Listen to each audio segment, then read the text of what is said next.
What's good, y'all? Welcome back to the channel. You saw the title. Today I'm finally getting around to talking about Dinner in America. Now this movie has been through a lot, okay? It definitely had to fought to be made. I'm not sure exactly the ins and outs of what exactly went down behind the scenes, but I do know that this movie was originally released in 2020, and then I saw it in 2021 for the first time, and then it kind of just fell off the radar for me. I kind of completely forgot it existed until I recently got a Hulu account again, and I saw that it was streaming on Hulu. So I was actually able to just chill and watch it with my partner the other day, and I didn't have a YouTube channel back in 2021, so I'm excited to come on here and talk about how I actually felt about the film. So as I said, Dinner in America is an indie romantic comedy originally released in 2020. It's set, the director said that it was set in like a timeless time period, but throughout the film, especially in the beginning, you definitely get those vibes of the early 2000s, which you know I'm biased about. I'm finna love that, obviously. It's starring Kyle Gallner and Emily Skeggs. It's my first time seeing Emily on screen, but Kyle Gallner, obviously, you might know as being a horror icon right now. But this is my first time seeing him like this, obviously. And I thought he did a great job. I know that in a lot of the reviews that I read,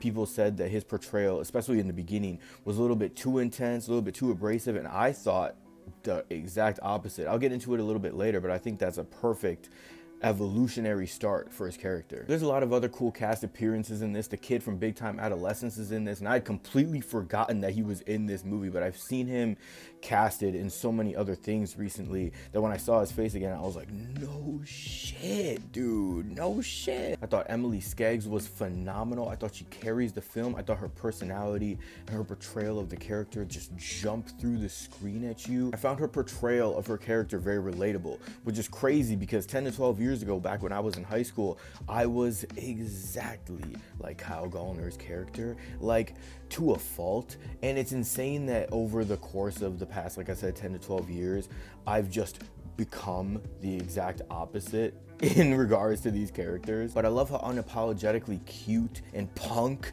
this movie is. It really makes you feel young again, even though these characters are actually in their 20s. It just brings you back to that feeling of having a crush, your first crush, or that crush that just reminds you of your first crush. And I love movies that can do that for you. I love the way the film is shot. It's very intense, very fun. The movie itself is very funny. It was definitely giving me like Napoleon Dynamite vibes, especially in a couple of the shots where they're waiting at the bus stop. I thought that was a nice little breather, a nice little reprieve from how intense the rest of the movie is shot. I think that the story also progresses very well, very quickly, but not too quickly. The movie is an hour and a half, and it doesn't feel like that. It's right in that perfect pocket, bro. Whoever edited this film did a fantastic job. The characters have beautiful chemistry, obviously, that you can see on camera. It's so cute to see them interact. I'm also a huge fan of the scenes in this that are kind of a reference to the title of the movie. There are a lot of scenes where they're around the dinner table, they're around the breakfast table or something like that, and I love how that ties into the title of the film. And the music in this is so great. The use of the music in this is so great.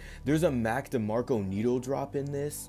That's just perfect timing, and the whole scene is beautiful. As I said before, the language and the delivery of the language in this movie is very intense, and I feel like the way the movie is shot also reflects that as well. But I think that makes the softer aspects of the movie stand out even more, as I was talking about earlier in the review with Kyle Gallner's performance and his portrayal of his character, and people saying that he was a little bit too intense. I feel like that had to be in the movie so that you could see Emily Skeggs' character break away that tough exterior, and you get to see that beautiful character that's underneath that intense portrayal. You know what I'm saying? But overall, I love this film. I thought it was a great date movie. If you have a significant other or someone you're trying to make your significant other, you know what I'm saying? I highly recommend it, bro. I could see this becoming a cult classic in the near future. I'm not sure how long it takes for a movie to really qualify as that, but I love that it's finally getting the recognition it deserves and going viral on TikTok, and now that it's on a streaming service, people have more access to it. But I'm feeling a 4 out of 5 on this one. Make sure you check it out if you haven't yet. Like I said, it's streaming on Hulu, and if you like the review, if you like the video, make sure you like, subscribe, and hit the bell so you don't miss anything. I love you guys. I'll see you guys in the next one. Fuck off. Like a tongue in my eardrum, dum dum. Music boyfriend, I'm your yum